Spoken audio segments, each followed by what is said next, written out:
Good evening, I'm Diane in Hong Kong and welcome to ViuTV News. Coming up on tonight's show.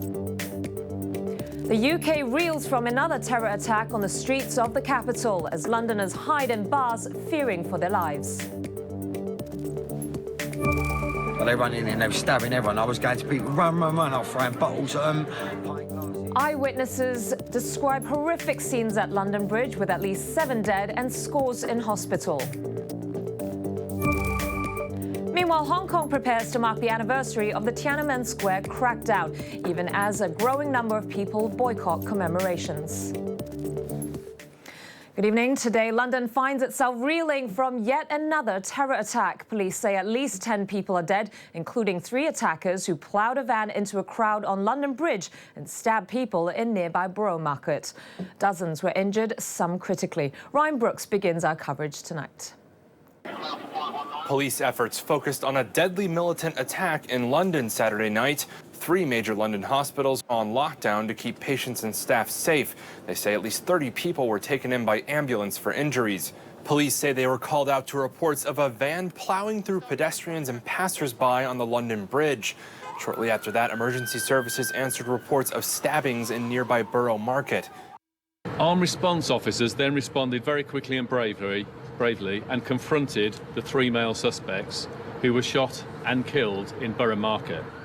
Police say the attackers wore what looked like explosive vests, which were apparently hoaxes. Dozens of people caught in the attack in the area were later escorted through a police cordon, some witnesses describing what they saw. They started running up the road, I started going, everybody run, the terrorists, run, and they're stabbing everyone. So I followed them, went down towards the NatWest Bank, towards Borough Market. They were running in all the pubs, all the bars. Well, they run in and they were stabbing everyone. I was going to people, run, I was throwing bottles at them, pint glasses, stools, chairs. I tried to help as many people as I could, but at the end of the day, I was defenceless, mate.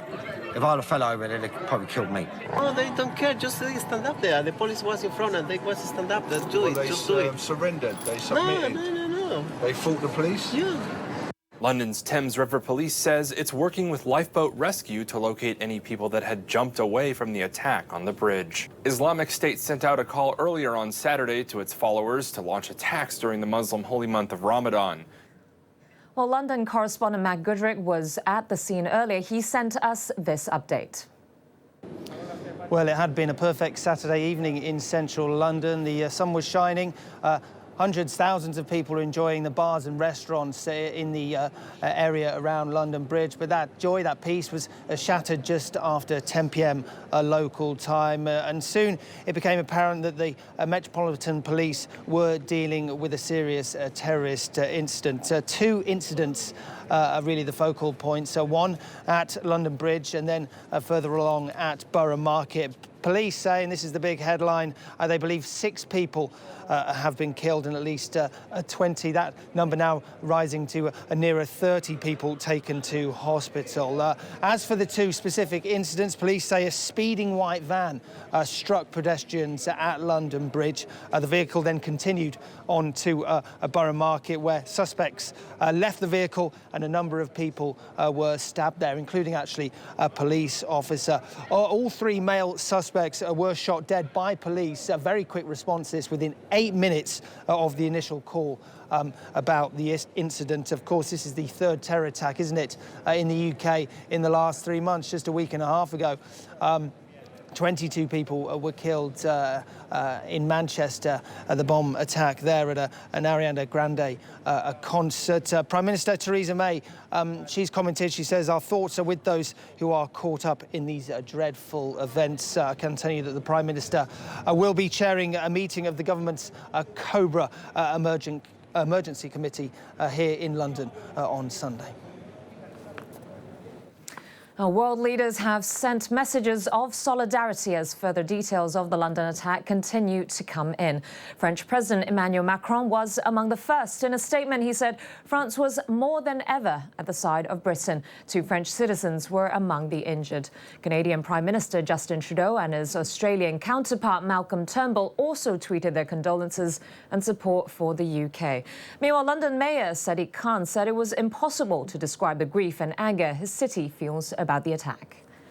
I'm appalled and furious that these cowardly terrorists would deliberately target innocent Londoners and bystanders enjoying their Saturday night. There can be no justification for the acts of these terrorists, and I'm quite clear that we will never let them win, nor will we allow them to cower our city or Londoners.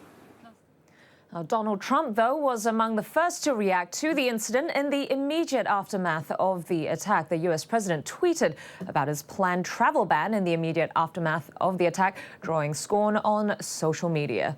Without explicitly referring to the London attack, Trump said, "We need to be smart, vigilant and tough. We need the courts to give us back our rights. We need the travel ban as an extra level of safety."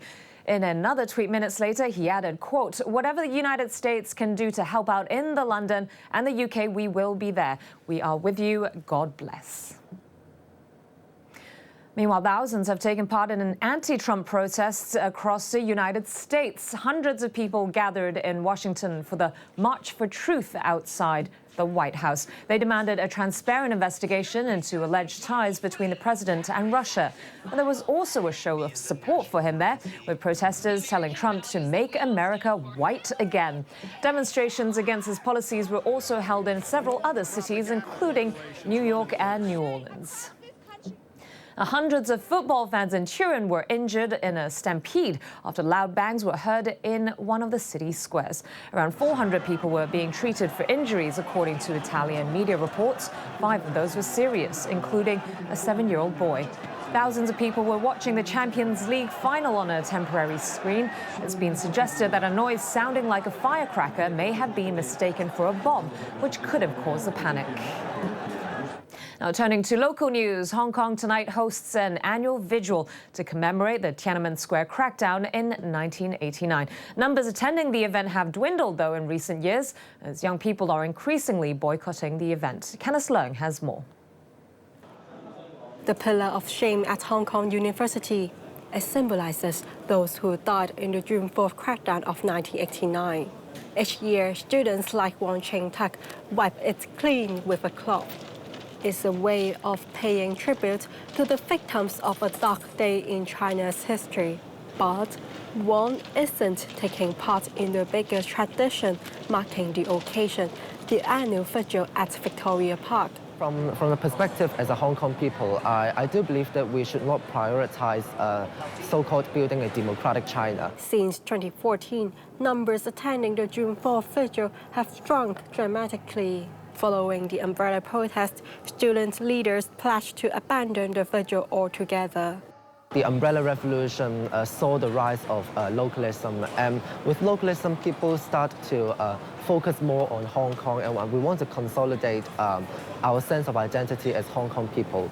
Student unions at least 8 universities have refused to attend the vigil this year. And unlike last year, there wasn't even any hot debate about the matter. Some of the schools did, however, hold seminars to talk about how the commemoration is related to the city's political situation. Organizers of the event are worried about shrinking numbers. To bridge the generation gap, they've included the story of the umbrella protest in the June 4th Museum, temporarily housed here in Sha Kip Mei.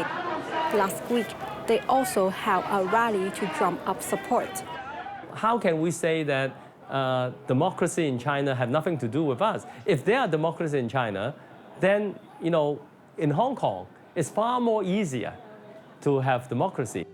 But many young people say they are disillusioned by a lack of democratic progress and now find little meaning in commemorating June 4th. Kenneth Leung, ViuTV News.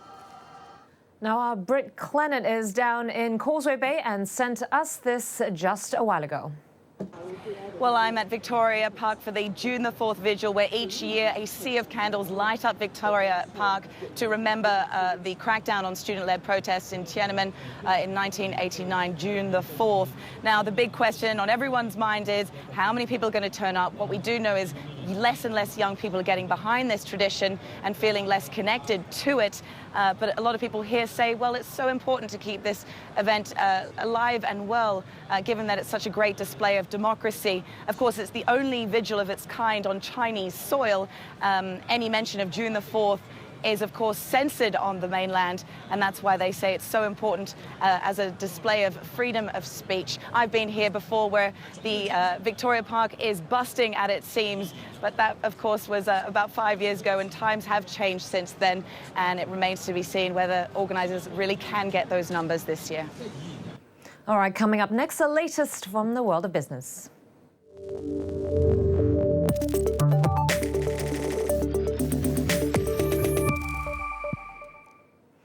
All right, Financial Secretary Paul Chan has said Hong Kong's economy will perform better this year than it did last year. Writing on his blog, Chan responded to the World Competitiveness ranking compiled by the Switzerland-based International Institute for Management Development that came out earlier this week. Hong Kong was crowned the world's most competitive economy for the second consecutive year, but slid from 5th to 11th place in economic performance. He said volatility